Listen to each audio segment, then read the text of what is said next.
আমরা মুসলিমরা বিশ্বাস করি হযরত ইসরাফিল আলাইহিস সালাম সিংহায় হাতে নিয়ে দাঁড়িয়ে আছেন। তিনি ফু দিবেন, পুরো মহাবিশ্ব ধ্বংস হবে।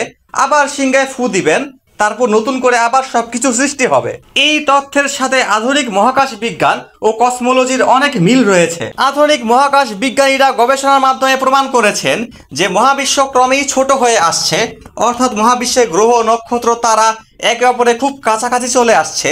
কাছাকাছি এলেই সংঘর্ষ হবে, তখন সবকিছু ধ্বংস হয়ে যাবে। এই সংঘর্ষের ফলে প্রচুর পরিমাণে শব্দ তরঙ্গ তৈরি হবে, ফলে বিকট শব্দ হবে। এবং বিজ্ঞানীরা প্রতিনিয়ত পর্যবেক্ষণ করে দেখছেন মহাবিশ্বের বাইরে বিভিন্ন জায়গাতে তারাগুলো ধ্বংস হয়ে যাচ্ছে। তারা ধ্বংস হওয়ার পর সেখান থেকে আবার নতুন করে গ্যালাক্সি সৃষ্টি হচ্ছে। অর্থাৎ কোনো গ্রহ নক্ষত্র ধ্বংস হয়ে গেলে সেখান থেকে আবার গ্যালাক্সি সৃষ্টি হওয়া সম্ভব, নতুন কিছু সৃষ্টি হওয়া সম্ভব। আধুনিক মহাকাশ বিজ্ঞান ও কসমোলজির এই তথ্যের সাথে ইসলামের এই বিশ্বাস সম্পূর্ণ মিলে যায়। ইসলামই একমাত্র সত্য ধর্ম।